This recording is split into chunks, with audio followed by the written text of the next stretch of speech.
Joe, Meir, Yaakov, Yaron, Gilad, everyone is listening to the recording. Tonight's special Shiur, also tonight, Parashat Bamidbar, happens to be my Bar Mitzvah parasha. Wow. Yeah, do you remember that, Yaakov? Mm-hmm. You remember when you were a little boy? I remember.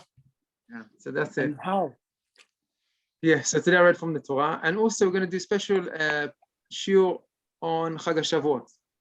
So I'd like to just dedicate tonight's Shiur Leilu Nishmat Rivka Bat Shaina, Baruch Hashem Tenechenu B'Gan Eden, all the victims who passed away this week, and in past year, Am Yisrael. I want to wish להבדיל חיים טובים, רפואה שלמה for כל חולי עמו ישראל, and רפואה שלמה for גבי אלי נעמי בת לאה מלכה, אלישבע בת שבע בת רבקה, שפחה ונשני בת רוזט, and קלודין בת חנה רוחמה, קטנה רפאן עליהם, רפואת הנפש, רפואת הגוף, רפואה קרובה לבוא. Also Shabbat is Avinahari. Yeah, Shabbat. Oh, so Avraham ben Yosef. Yeah. Avraham Yosef. ברוך השם, תרנכנו בגן עדן, תהיה נשמתו צרורה בצרור החיים. Thank you for reminding us, Yaakov. Can you Yes. accept me into the? I'm trying to log in on my PC. Can you? Oh, that's Meir. Okay. Yeah. Thanks. Okay, and thank you again for Meir and for Joe Nahari for arranging this show. So Parashat Bamidbar. We're actually starting a new parasha. It's a new sefer. We're starting the fourth book of the Torah, and it's called Chumash Bamidbar. And I would like to say, but even though being my Bar Mitzvah parasha, the good ones like you made that day. so maybe you want to mute, yeah? Thank you. And I remember always studying this parasha. It's seemingly a little bit boring parasha, relatively. When you can compare it to all the other parashot where there's stories to talk about and there's action going on. And most of this parasha, what is it about? Counting. What's it about? No, well, it's not nothing, but it's names and numbers. No, nothing. Chas shalom, nothing. Counting. Oh, counting. Sorry, I misheard you. So counting, it just said the names, how many in each tribe, legulgolotam, how much was in each lebet avotam, mispar shemot. So just counting names, counting numbers, counting people. So what's the relevance of that, right? In fact, the English name for the Chumash Bereshit, or Chumash Bamidbar is, what's it called in English? The book of Bamidbar. What's it called Bamidbar in English? Anybody? Deuteronomy or something? No? Detro something? No. No. So the Chumash Bamidbar is called, yes, the book of numbers. Exactly. Yeah. The book of numbers. Well, quite frankly, that's what we're talking about, numbers. So what's the significance of the numbers? Question number one. Why is the numbers? How many was in each tribe? How many was in total? Well, what's the relevant? Second question, asked by Tosfot, is why do we always read Parashat Bamidbar before the Chag of Chag HaShavuot? Okay, and this is obviously telling us something which is indicating to the Chag.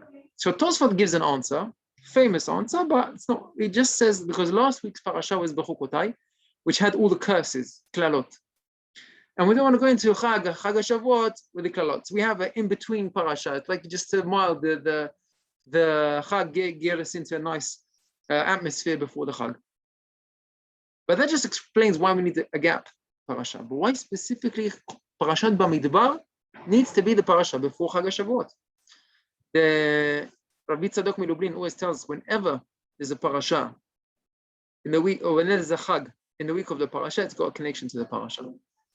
So we're going to study tonight how specifically these numbers that we're counting, there is direct correspondence to Chag HaShavuot and also help us to prepare for Chag. You know, we prepare for Chag by doing shopping, by cooking, by preparing the house, by preparing our clothes. But there's also a spiritual preparation for ourselves, for our soul, for our neshama, that we should have uplifting Chag. Okay, part of that is coming to Shiur Torah. But here we're going to study directly how we're going to get ourselves ready for that Chag, specifically by reading this parasha. So question number two is why is the Chumash Bamidbar parasha before Chag HaShavuot? Question number three. Question number 3 is the flags. Does anybody know where flags come from? Where does flags come from? Each country has a flag. Some teams have a flag. You have a team flag. Where was the first flags? Where did they ever come from? Flags. So, Chumash tells us in this week's Parashat, I think maybe this is the part. Ish al diglo be'otot. Each tribe had their own flag, had their own color, and had a symbol on the flag as well. Okay? Just for example, the tribe of Yehuda was a light blue flag, sky blue. And on the flag was Gur Aryeh. There was a lion on the flag of Judah, like the Yerushalayim. If anyone knows the symbol Do of we have Yerushalayim. pictures of it? Do we have pictures, or are we told how they look? Oh, we're just told. We don't have, there's no graphical picture of it, but it's described in the Midrashim, in Midrash, and exactly what colors of the flag were, what was in each flag. So just as a side note, very interesting, the symbol of Jerusalem is a lion, right? If you go there, you see flags of Jerusalem, even the, what's it called? What do you say in English? The Iriyat Yerushalayim. The borough. Yeah. We've got one. No, off the subject. City council. Yeah, the city council, thank you, Jacob, of Jerusalem, their flag and their symbol is Yehuda, the flag of a lion, because that the city of Jerusalem is in the part of Israel which belonged to Yehuda. Barnet is twined. There's a plaque outside the council. Barnet is twined with Ramat Gan. Oh, really? Yeah. Look at that. Yeah, so you've got your Israeli affiliation in living in Barnet, but not like living in Israel. So very interesting. Shevet Dan. They don't know what Shevet Dan is. Shevet Dan was a dark color, dark blue, like a navy blue. And on his flag, does anyone know what was on the flag?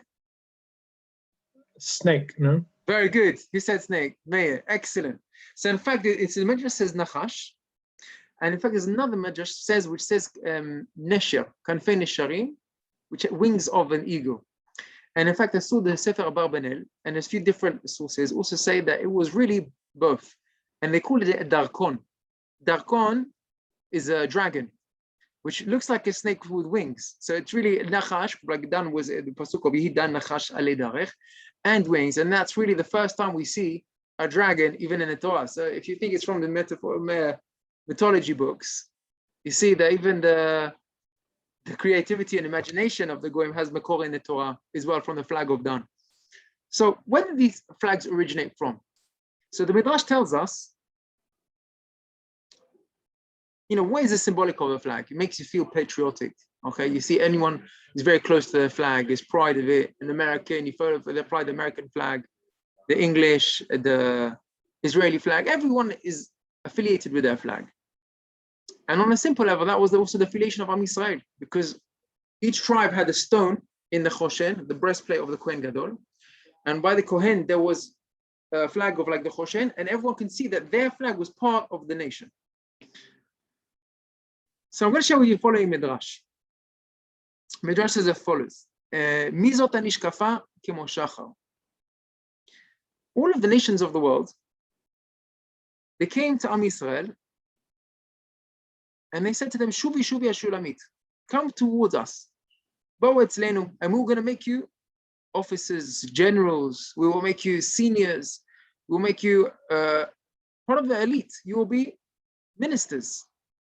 Shuvi Shuvi v'nechezebach, come, let us take a look at you. And then the Midrash continues. Yisrael says, well, what are you going to give us? Ma gdola atem notnim lanu? שמא כמחולת המחניים, שמא יכולים אתם לעשות לנו גדולה שעשה אלוקים במדבר, דגל מחנה יהודה, דגל מחנה ראובן, דגל מחנה דן.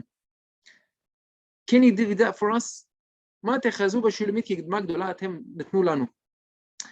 The Midrash says that when all the nations try to convince Am Yisrael to join us, they say, listen, Gilad, come and be British, you're going to be minister of Barnet, we'll make you in the House of Commons, we're going to make you a general in the army, we're going to make you something. And Am Yisrael turn around and they say to the Goyim, what are you going to give us? Are you going to give us a flag? Like the Degel Reuven, like Degel Ephraim? You can't give us what Hashem gave us. Why would we leave Hashem, who gave us the flags, and join to be the minister? Now that is the end of the Midrash. Not convincing, because you're going to lose the flag. Now, Rabotai, this is question number 3. It's really nice to have a flag. It's nice. Yeah, you fly it, you feel good. But if someone's offering you to be in parliament, right, it's going to make you important, make you a general. So you're turning that down for a flag. It needs a little bit of explanation, no? No, is that a good question, Joe? What do you think of that? I missed it. So the Midrash says that the Goyim offered the Jews to come and be generals and ministers. And said, we don't want to come because we don't want to lose the flags. You can't give us something which is more important than the flag. So I'm asking, what's so important about the flag? It's nice to have a flag, but if you're going to be someone important, identity symbolizes that they don't want to. Your Symbolizes. I was just about to say that. What do you say, Yaakov? It's identity. Identity. And you're giving up your identity. Okay, so we're going to see it is definitely identity. That's definitely true. But it seems to be much more than that, because they're saying, what are you going to give us as much as what we got from the flags? So we're going to see where it comes from, originates it, and why they're not going to turn it down. Isn't the flag is based on the brachot that Yaakov gave them? So we're going to see in a minute. We're going to see. I'm going to share with you another midrash first. We've got a lot to do tonight, but you're going to enjoy it, I promise. Amar Rabbi Yochanan. The Gemara in Ta'anit, Chav Gimel Amud Aleph. Rabbi Yochanan said, Kol Yamav shel oto tzadik haya mitztaer. He used to read Shir HaMa'alot b'shuv Hashem etzion hayinu kecholmin. For 70 years, hayinu kecholmin was like a dream waiting for Shivat Zion. In between the first temple and the second temple was 70 years. And he said he was like a dream. And there was somebody called Choni HaMa'agel. He was one of the tzaddikim in the Gemara. Very interesting story, unusual story, but he was one of the big chachamim. Now listen to this story. When he heard this, he said, what do you mean, I have a dream for 70 years? Who sleeps for 70 years? You know, I heard someone sleep for 12 hours, for 16 hours, but for 70 years. And he said that almost like in a half-joking, mocking, and disbelief. Okay. Someone sleeps for 70 years. One day, Choni HaMa'agel, he goes for a walk, and he sees a man planting a carob tree. A carob, not carrot, a carob, charuvim, a carob tree. And he says to him, what are you doing? And he's an old man planting a carob tree. He said, how old are you? This is how old. He said, how long does it take for a carob tree to grow? Anyone guess? It's many years. It's like dozens of years. I don't remember the number. Dozens of years. Gemara says 70 years. I've never tried it. Gemara said 70 years. He said to him, 70 years? He said, do you think you're going to be alive in 70 years' time? All right, that could be insulting to ask the old man, are you going to be alive in 70 years? But that's what he asked him. He said to him, I'm not going to be around, but I'm around now, and there's carob trees now which were planted by our forefathers before us. We came to the world with carob trees, and I want my grandchildren to also have carob trees. So like they planted for me, I'm going to plant for them. And it's very nice to have a chain, to care for the generations after you, even not just to care about yourself the whole time. What's going to live on after me? Let me just tell you also, it's a type of character of a person that maybe intelligence or foresight, that you realize there is going to be existence after your own existence. Okay, to think into the future, listen, one day I will not be here, and I want something of me to carry on afterwards. Okay, so what are you going to do for that? So some person plants a carob tree, that's nice, but some people do more meaningful things, okay? Setting up chesed organizations or being involved in something which is going to last longer. Torah institutes, investing in something which is going to last more than just a person's children, but that's something just to think about as a side note. So he continues the story, and he says, I wanted to be alive for my children. Okay, he sat down for a break, had something to eat, a sandwich, had a drink, fell asleep. Now, the Gemara says something unusual, but I'm reading you exactly the words of the Gemara. He fell asleep, and a rock covered him over, And this Choni HaMa'agel, he slept for 70 years. Now, after 70 years, the rock got removed. He was there with his donkey, and he saw that his donkey had lots and lots of children. There was lots of, he was just surrounded by little donkeys, yeah? And he didn't know how long he was asleep for, but he realized it was a long time. And he saw a carob tree. That little seed that had been planted, already grown into a full tree. And he asked somebody, listen, are you the person who planted it? And he said, no, it's not me. It was my grandfather planted it.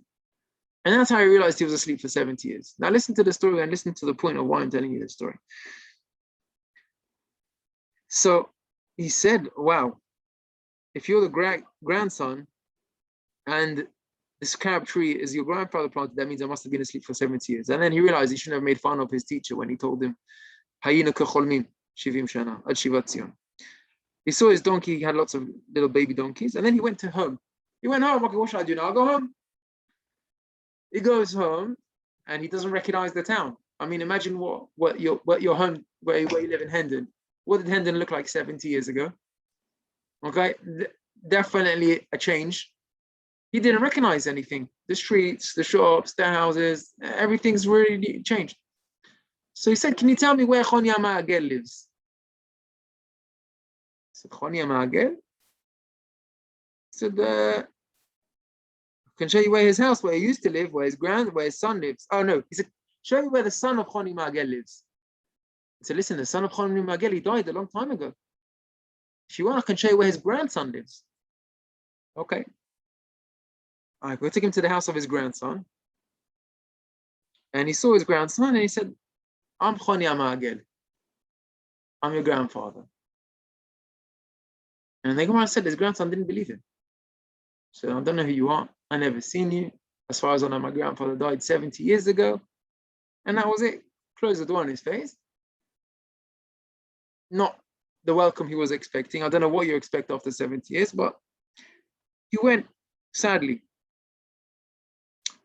Okay, now where should I go? Where does a Talmid Chacham go? He doesn't have a home to go to. Where does he go? What's your guess?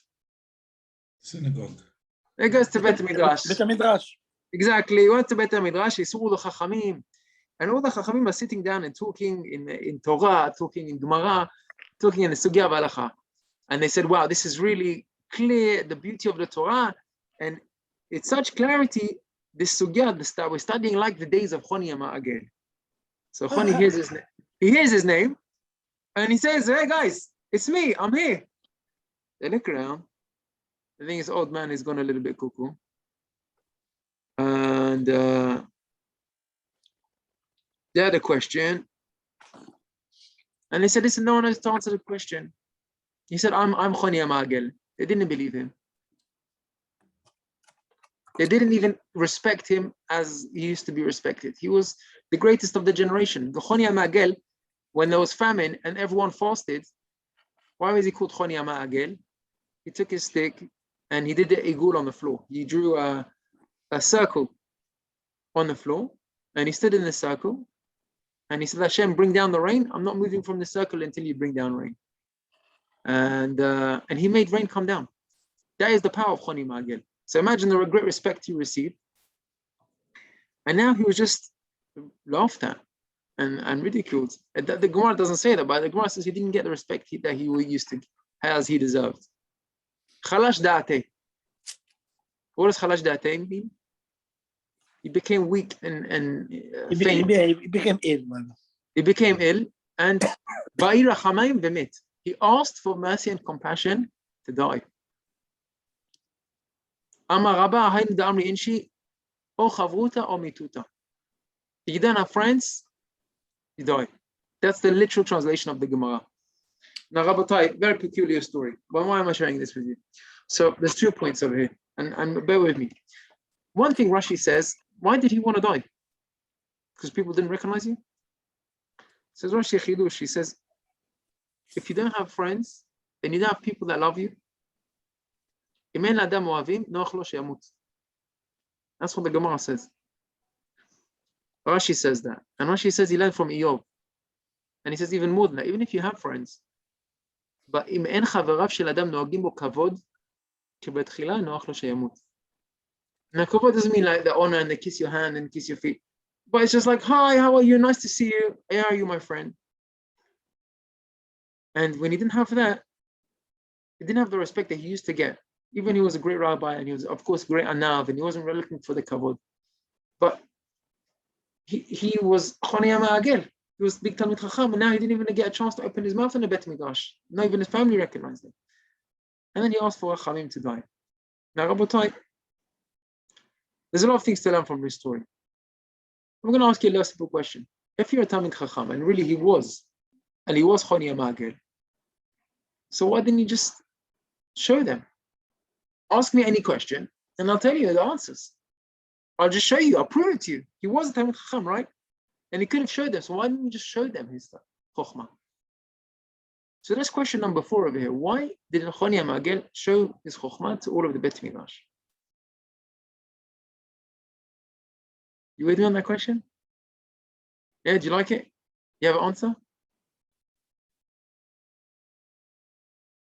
I don't. Why didn't he show them? Just show them who you are. Prove it. Maybe in 70 years things have changed, and Yeah. maybe the ideas have been different, and maybe he's. Yeah, but I don't Torah is the know. same. I mean, Torah is the same doesn't question. What we're change anyway. discussing now, we discussed a few Yeah, years ago. that's Discussed in the true. future. Nachon, yeah.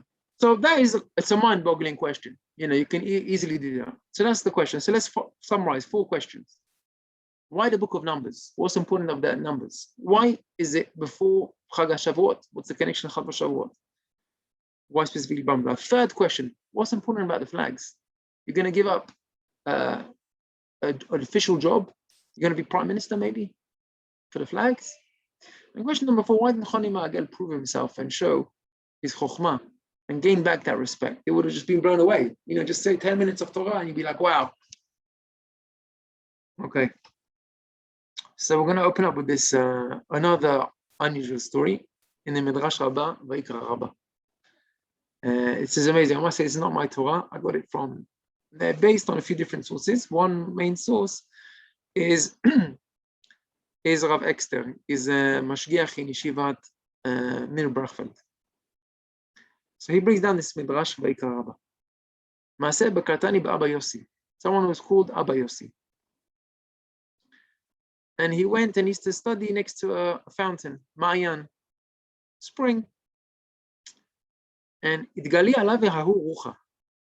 Rucha is a spirit, okay, like a ghost, but it was like a friendly ghost, yeah, a friendly ruach. And he used to study that Torah. And this ruach, a spirit, came to him and said, "Listen, I've been here for a while, but now there's another spirit has joined us, okay? We're doing ghost stories on the Zoom show tonight. It's an important story to learn from. This is exactly I'm just reading the literal story of what happened. The message is what's important for us. Listen to the story. It says the name Abba Yossi, Ish Tzitur, where he lived, where he came from, the place where happened in the Ma'ayan. The spirit comes along and he said, listen, the good days are over. As long as I was here, I'm friendly, I don't do any harm. But there's a new spirit that's joined this area. And if you want people to come here without getting hurt, mazikim, spirits can cause nezek, harm to a person. They can damage. How can they damage? I don't know, but they can damage. You got to be careful where you go alone. Don't go alone to ruined places. And so he's like, okay, panic, what do we do? He says, listen, get your friends and find out who's got sticks and who's got bowls and sticks and metal, and bring them all over here. And I need you to make noise. I'm going to tell you what's going to happen. Come by the water, by nets, early in the morning by sunrise. Okay, listen, it sounds like a scary movie, but listen, this is the Midrash. You want to read it out for you then? I'm just giving the translation. It says, my Navid, what should we do? Go to the city. Whoever has a stick, a metal bar, come here in the morning, in the early of dawn, and look in image of the water. If you see in the image of the water, boat, how do you say boat in English? Like bubbles in the water, okay? That means we've started the fight. I'm going to take on this other spirit. We're going to fight. And what you're going to do, you're going to do cheerleading. That's what you're going to do. You're going to make loads of noise. When you see these bubbles, that means I've started the fight. And then you start banging with your sticks, with your bowls, making a racket. And then you shout and you say, Didan Natzach. Makshin Baparzela. You hit together the metal and you say, Didan Natzach. What does it mean, Didan Natzach? Go on, Gilad, Didan Natzach. Where'd you hear that? Didan Natzach. Didan Natzach means we are the winners. We are the champions. You sing out. It sounds like a football match, yeah? You crowd out, yeah, we're the winners. And you cloud and you're clapping and shout and you're cheering on. And I'm going to fight. And then when you see a drop of blood falling in the water, that means that we won. And then we're safe. Now the Midrash this Midrash ends off with the final words, and you have to listen to this because if you don't see it. והיו דברים קל וחומר. אומנם הרוחות שלא נברא לשום סיוע, צריכים סיוע, אנו שנבראים לסיוע על כחת וכמה יש הווה. ישלח עזרך מקודש. Which means, in English, he said, a spirit is a independent creature. What do I mean by independent? Doesn't need help, right? Then a spirit doesn't need help, right? It doesn't, like a human or a baby needs food, needs clothes, right? So a child is very dependent on his parents. As you grow older, you become more independent. Yeah, you feed yourself, you clothe yourself, you're fine. But even when you're a grown adult, you're still depending on other people. Now think about that. We eat food, which is made by other people. We wear clothes, which are made by other people, okay?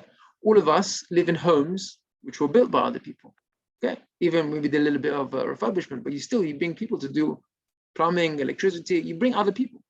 So we all need other people. A spirit, a ruach, doesn't need that. It just flies around, doesn't need anything. And the Midrash says, you see, even this spirit, when it had the fight, it needed a cheerleader.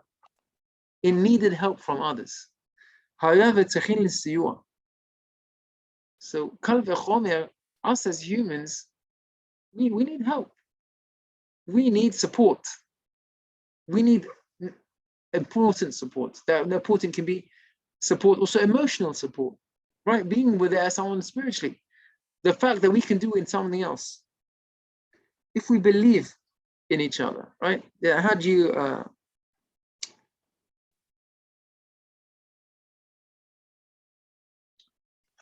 help a child, right? When you say in chinuch, to raise a child, you teach a child to believe in himself. And in fact, many times, the way a parent portrays a child, that gives him the power. You know, if you see a child as somebody who is diligent, who is charutz, he's very fast to get things done. He's moving, he's dynamic. You encourage him, he becomes like that. If you look at him as lazy, doesn't move, he becomes like that. Because that's the image that you see. What you think of him, he senses that and he becomes that. And they always teach you this when you want to bring something good out of your child, look at him in a good way. They say write down the good things about your child. What is he good at? Think about them, focus on them, and the child will sense that and he will portray what you think about him. Because we all need that emotional support from each other, and especially from our children, especially for the spouse. The wife, she works hard, trying to get the house running, the children running, everything's important, it's hard for her. But she gets support, gives her encouragement and power to do that. Also the husband, he works hard, then makes money, is he appreciated, does someone care about him, someone think about what he does? That gives him the power to continue. If it doesn't get that acknowledgement, he won't be able to continue. Says a pasuk in Tehillim, Habet yamin ur'eh, ve'en li makir. Avad manos mimeni. Ein doresh nafshi.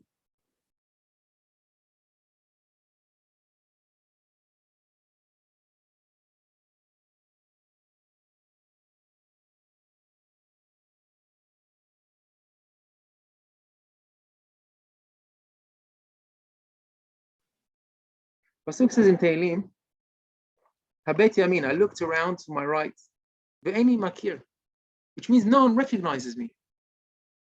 Avad manos mimeni, I'm abandoned. Ein doresh nafshi, which no one cares about me. If no one cares about me, then I can't do anything. I don't have any power to do anything, to express myself. No one believes in me that I can do it. I can't do it. And that answers the question about Khani. Which means however great Khani was, but if no one believed him and who he was, and this is big chidush to say this. But I have a question here. So just 1 second, I'll take your question, Gilad. But Let me just explain this point, I'll take your question. He's saying here chidush, and he says, based on this midrash, that we all need support. If you wake up in a different generation, like Khani did, no one recognized him at all. No one knew who he was. He was really laughed and mocked at.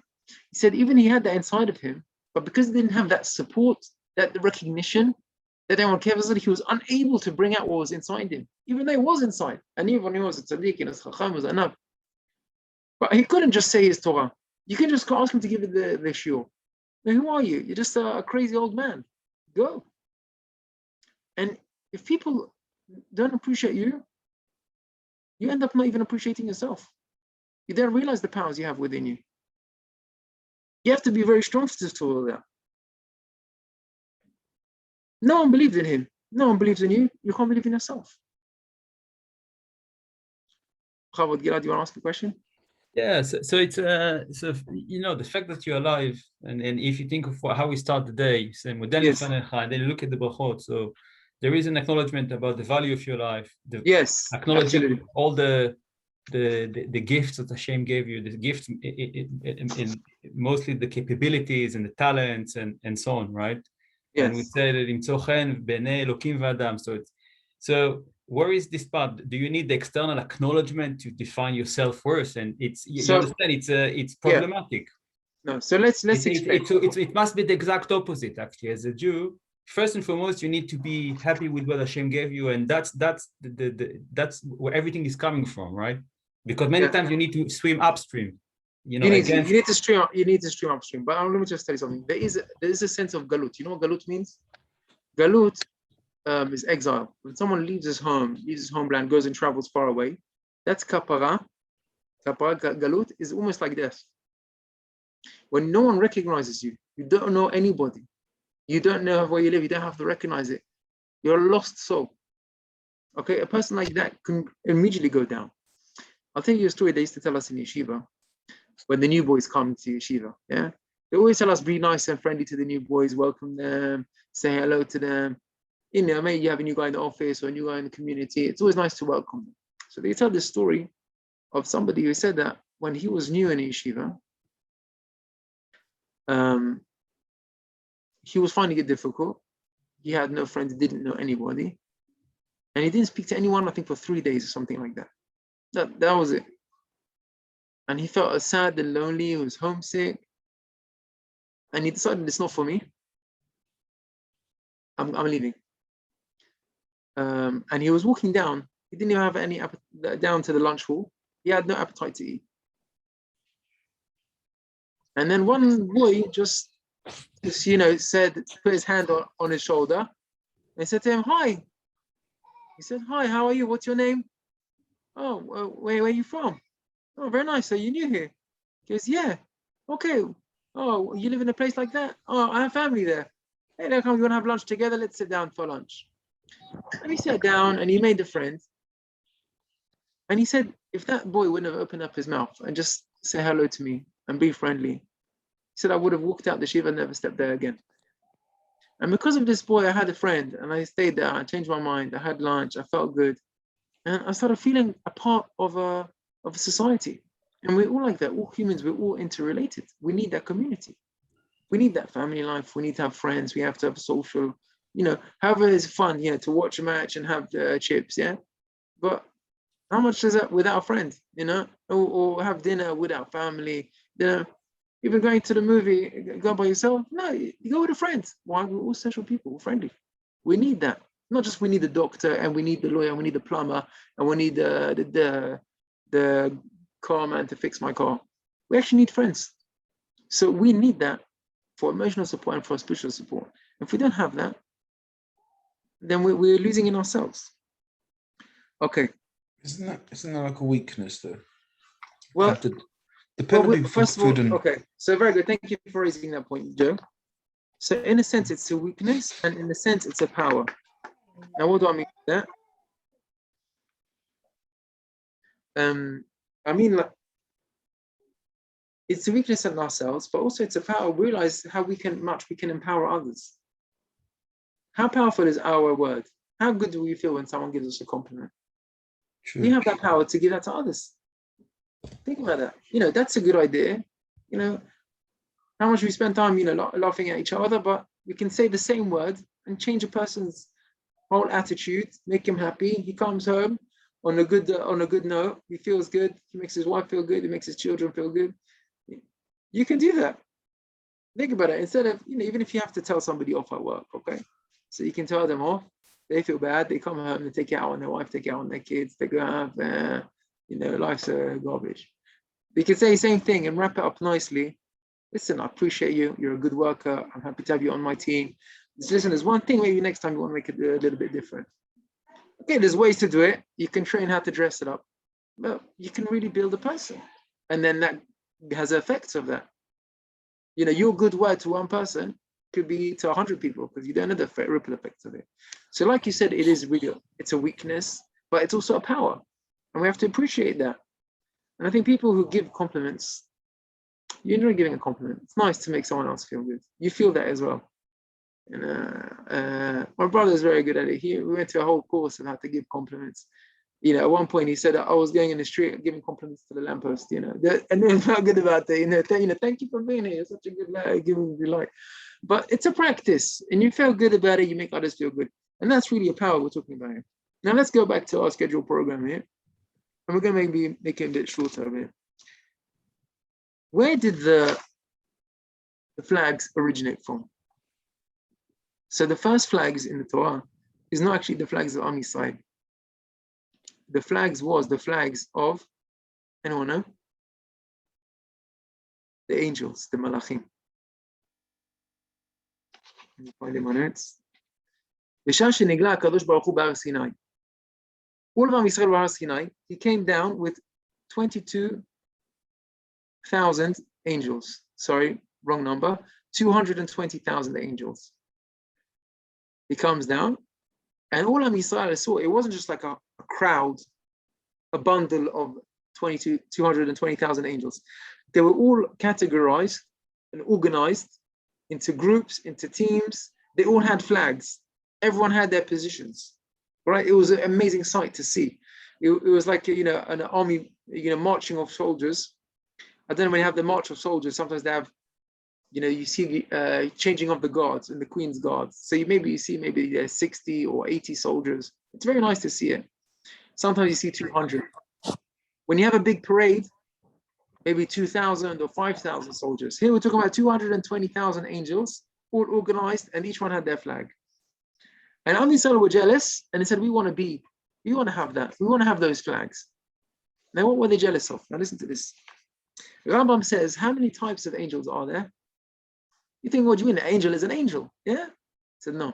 There's 10 different types of angels, and they each have names, the types, and he calls them chayot. Chayot HaKodesh. Because, Frank, for so many years, in the background. Inspired me with the beautiful words, and I feel Jacob, welcome for joining us. You want to mute, maybe? So they were called Ofanim, the names of angels. Ofanim, Arelim, Chashmalim, Seraphim, Malachim, Elohim, Bnei Elohim, Keruvim, Ishim. The highest level is Chayot. That's the 10th one. He said that's the closest level. Before you, Akadosh Baruch Hu is called the Chayot. Where does Rambam write it? Rambam Yisodot HaTorah, Perek Bet, Alach Hazayin. Shinui Shemot HaMelachim, Al Shem Ma'alatam. Now, I just want to ask you, how do you imagine an angel? How big is an angel? It's not a physical object. Okay, it's not physical, but they're given dimensions, and it's written down in the Gemara, and also is brought down also in Midrash. Okay? Now listen to this. if you just think about the enormousness, or the hugeness, the size of the galaxies that we're talking about, the world. Our world is like a tiny drop. And Chafetz Chaim says this, it brings down from the Zohar Kadosh, that HaKadosh Baruch Hu every day in the world has 18,000 olamot, worlds, 18,000. And he keeps each one going, and each one gets what they have. I don't know if it doesn't, I don't know if it means planets, it means worlds, I don't know what it means. But he says in the whole, all the different olamot, he chose our world, and Am Yisrael, Chaviv. And he called us his sons. And he said he loves us, and he loves to hear our voice of tefillah and our voice of Torah. V'aravim et kolam, hashmeini et kolech. He says, listen, if he takes care of everyone, we should be embarrassed not to trust in him, not to be boteach, lo yiftach chas v'shalom b'shmo, shu mechayet kol ha'olamot v'kol ha'malachim, and all of the thousands that gives them all strength. Never does one angel complain to HaKadosh Baruch Hu. Says, why don't I get what I need? All the angels of HaKadosh Baruch Hu, he doesn't missing anything. He says there's Melachim, which are our thousands of parsaot. Now look at this. How big is an angel? So there's a big angel which is called Gabriel, and his size is 2,000 parsaot. A parsa is 4 kilometers approximately.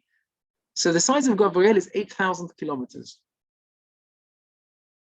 Now, if we put that into perspective, the diameter of the planet Earth, okay, is 12,000 kilometers approximately, just over 12,000.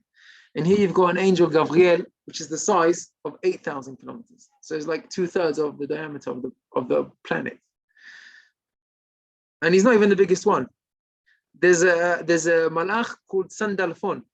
Sandalphon, says the Gemara, he is 500 years taller than his friends. Now, how do you work out a year? A year in the Gemara is how much can a person walk in a day? In one day, you can walk 10 parasot, 40 kilometers. Okay, when I was a child, we did 26 kilometers in one day. But a normal man, from the sunrise till sunset, 40 kilometers. That's average. How long does it take you to drive 40 kilometers? An hour? No, maybe less. About an hour. Okay, so that's how much you can walk. So if you're traveling for a year, okay, and you're traveling for 500 years, that's how tall this malach is. Now, I made a cheshbon calculation. We're talking about the size of Sandalphon is 10 parasot in one day, times 365 days, times 500 years, is 7,300,000 parasot, times 4 is how many kilometers? Okay, so I worked that is going around the earth 180 times, and it's 5 times larger than the diameter of the sun. 5 times the size of the sun is just the difference of the tallest angel to his other friends. So I have no idea how tall this angel is. Okay, why am I telling you what it is? These numbers are just astronomical. Okay, we can't even imagine the size. And here we're talking the sizes of different angels. But you know what's special about it is that none of the angels were jealous of each other. Okay, now think about humans. Someone is, a few centimeters taller than me. Oh, I'm jealous. I wish I would be taller. Yeah, but it's obvious. 1 second, Miguel.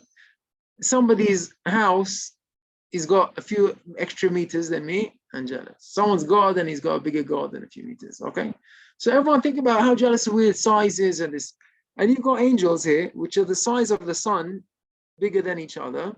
No, there's no jealousy and kina and sina and tacharut. Who's is bigger? Who's is smaller? Who's got bigger? Who's taller? Who's got bigger muscles? Who's got bigger house? Who's got bigger car? Who's got bigger office? Well, why do we have so much jealousy? And they have no jealousy whatsoever at all. And he said we should. So the Chafetz Chaim says we should realize if he takes care of all the angels, of course he's going to take care of little me. He takes care of everything, all the creatures, all the world, all the different creatures. He'll take care of me. I'm in good hands. Mesilat Yesharim says in the future when Mashiach will come, there will be no jealousy. I can imagine a world without hatred, without jealousy, without kina, without sina, everything will be like the angels. Ish ish al mekomo. En echad mekane b'chavero klal. Each one will have his position. Kulam yodim ha'emet la'amito, and everyone's happy with that. Now think about it. Well, this is the answer to the question of the flags. What did they see there in the angels? He said you've got all these myriad of angels, 220,000 that came down on Mount Sinai. Now you've got the people that look up and say, wow, what is this? Look at it. They're all different sizes, they're all different powers, there's 10 different hierarchies, and they're all happily together. There's no jealousy between them. And he said, that's what Am Yisrael wanted. Digloy alai ahava. You see that the love that they had between each other, each one had their own position. Now, this is a mashal. A person is made up of, you just take the face of a person. You got the nose, you got the ears, the eyes. Okay, which one's bigger? You look at which one's bigger. Is my ears bigger than my nose? My nose jealous of my mouth? Each one is a different position, and each one has a different purpose. There's no jealousy in between them. Each malach knows exactly what he needs to do in the world. Each one knows what his position needs to be. The Rabbi Netanel said, when a person doesn't realize what his position is, and he doesn't feel how important he is, he said he can go and fall and do the greatest avera. He said, why? Because what's the difference if I eat this non-kosher food? No one cares. Who am I? I don't know. And if I do this avera, which I'm not allowed to do, and it doesn't matter. But if you realize you're important, you're a part of Am Yisrael. And this is what Moshe Feinstein says. This is why we read the book of Numbers. Because you're not just a number. You're a part of Am Yisrael. When we say there's 45,678 people in the tribe of Dan, is because you are one of them. And if you wouldn't be around in the world, then that wouldn't be the number in the tribe, and that wouldn't be the number in Am Yisrael. And everyone has one number. That means I have one number, you have the one number. The smallest child in Am Yisrael has one number. The greatest Talmid Chacham in Am Yisrael has one number. We all have one number. We all have one number, equal number, and we all counted them. We're all important. You count something which is important. Davar shebeminyan. Davar shebeminyan eno batel. It's a halachic concept. Yeah, because if you have your number, it's by definition, it's not relative, it's absolute. Absolutely. If it's absolute, it means that what's happening around you is irrelevant because it is absolute. Yeah? Exactly. And that's your chashivut. That is your importance. You are an important member. And you have to remember you're an important member of the nation of Am Yisrael. So that's why we have the flags. This is who I am. Like you said in the beginning, it's an identity, but it's an important, look who I'm part of. I'm part of this great nation. I'm part of this great tribe. I have the number that's important. And before we come to receive the Torah, what do we need to know? Kol Am Yisrael ki ish echad belev echad. That's how we receive the Torah. We're all united. We're all one number. I have to respect you because you're a number just like I am. I'm part of the Jewish nation. Like the angels, each one is important. Each one respect the other one for his position. Doesn't matter how tall you are. Doesn't matter how short I am. I'm a number and I have equal value as you, right? When you're trying to dial a phone number, 11 digits, okay? Is any digit more important than the other one? No, you miss out a digit. Doesn't matter. Even if it's a 0, you miss it. You're not getting anywhere, right? There's no jealousy between the 5 and the 9 and the 3. We're all part of the number. That's who we are. So you've got to realize we're all very important as a number, an individual. And our action is important. Yes, if you make a bracha, it's important. You say every word of it, it makes a change, it makes a difference. You miss your bracha, made a difference. You said it with kavanah, you made a difference for all of the world. You have a power to change the whole world. Now, when you realize that you're important, every mitzvah comes different. You can't do an avera now. It's going to affect the whole world. All of Am Yisrael are going to be affected by what you do. That's your importance. That's why reading the number before Chag HaShavuot. That was the importance of the flags. Now, when you take that And then you say the goyim asked, come and be a minister. I'll make you a minister in the palace. What do you mean? You're taking away from me from the flag? You take me out of my nation? I'm not going to have a number? What are you giving me? All right, give you an example. Somebody is working in the palace, okay? He's working by the king. And they say, come out, I'll make you in charge, the driver of the garbage truck. You're not just going to clean the garbage, you're going to be the driver of the garbage truck, yeah? But you're still the driver of the garbage truck. I prefer being in the palace with the king. I want to be the number. I'll give me the flag. I'm the royal sign. Look at my bag. Look at the badge. I've got the badge of the king. So I prefer being in the palace, and now I'm important and being the chief driver of the garbage trucks. What you tell me to do. That's what the midrash means. So if we appreciate here who we are and who we are, to respect one each other and the power we have to give other people their importance, to complement each other, and to give really each person his respect that he deserves, to bring out the best in all the Jewish nation. That's the best way we can receive the Torah. When we're coming to Chag HaShavuot and we realize who we are, and everyone else is just a number like we are, but a number of the Jewish nation, we're all important. If Hashem didn't need you in the world, He wouldn't give you life today. He gave you life because He needs you in this world.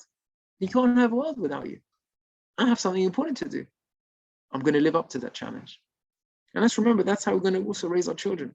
Make them believe in themselves. Listen, you can be great. You know who you are. You are a Jewish neshama. Hashem gave you a high neshama. You're a special person.